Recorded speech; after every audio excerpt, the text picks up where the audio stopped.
माढा लोकसभेसंदर्भात देवगिरीवर बैठक संपलेली आहे। अजित पवार, रामराजे नाईक निंबाळकर या बैठकीत सहभागी झालेले होते। जी बैठक आता संपलेली आहे। आमदार दीपक चव्हाण, प्रभाकर घारगे देखील या बैठकीकरता उपस्थित होते।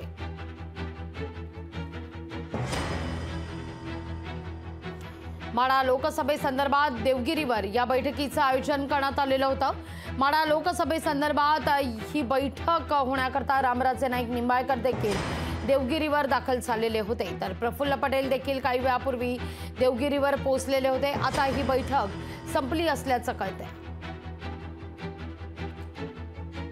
माढा लोकसभेसंदर्भात बैठकांचा सिलसिला सुरू आहे।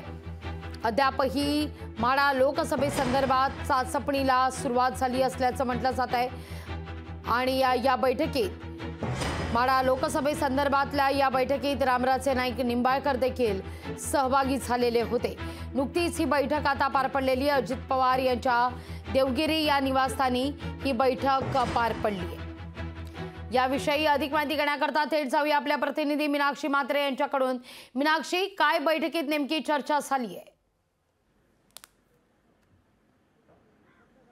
नक्कीच लागवी, आपण पाहतोय तब्बल 1 ते 1.5 तास पार पडलेला आहे। बैठक जी आहे ती सुरू झालेली आहे। देवगिरी बंगल्यावरती सध्या ही बैठक सुरू आहे। एकूणच सध्या आपण पाहिलं तर माढा लोकसभा चे जे उमेदवार आहेत रामराजे निंबाळकर हे अगदीच काही मिनिटांपूर्वीच देवगिरी बंगल्याच्या बाहेर पडलेले आहेत। आपण पाहतोय की अद्यापही बैठक जी आहे बाकीच्या इतर विषयांवरती सुरू आहे। सध्या सुनील तटकरे यासोबतच प्रफुल्ल पटेल हे सगळेच देवगिरी बंगल्यावरती उपस्थित आहेत आणि बैठक सुरू आहे। सध्या आपण पाहिलं तर रामराजे नाईक निंबाळकर आणि आमदार दीपक चव्हाण, माजी आमदार जर आपण पाहिलं तर प्रकाश घारगे हे देखील अजित पवारांच्या भेटीला सकाळी दाखल झाले होते आणि माढा लोकसभा मतदारसंघाचे उमेदवार रणजित सिंग नाईक निंबाळकर यांच्याबाबत जी नाराजगी अद्याप आहे ती कायम आहे आणि याच अनुषंगाने ही बैठक जी आहे ती आज अजित पवार यांच्या उपस्थितीमध्ये पार पडली। त्यामुळे एकूणच रामराजे नाईक निंबाळकर यांनी आपल्या कार्यकर्त्यांना ज्या पद्धतीत अजित पवार यांच्या गटामध्ये असलेले काम जे आहे धैर्यशील मोहिते पाटील यांचे करायचे अशी सूचना जी आहे ते त्यांनी वारंवार दिली होती आणि अशी माहिती जी आहे ती मिळाली होती।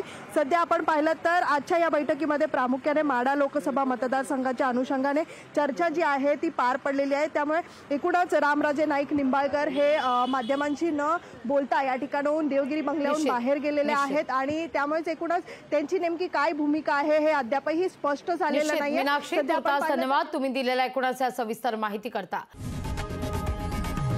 लोकशाही मराठी ऐका, पहा, जागरूक रहा।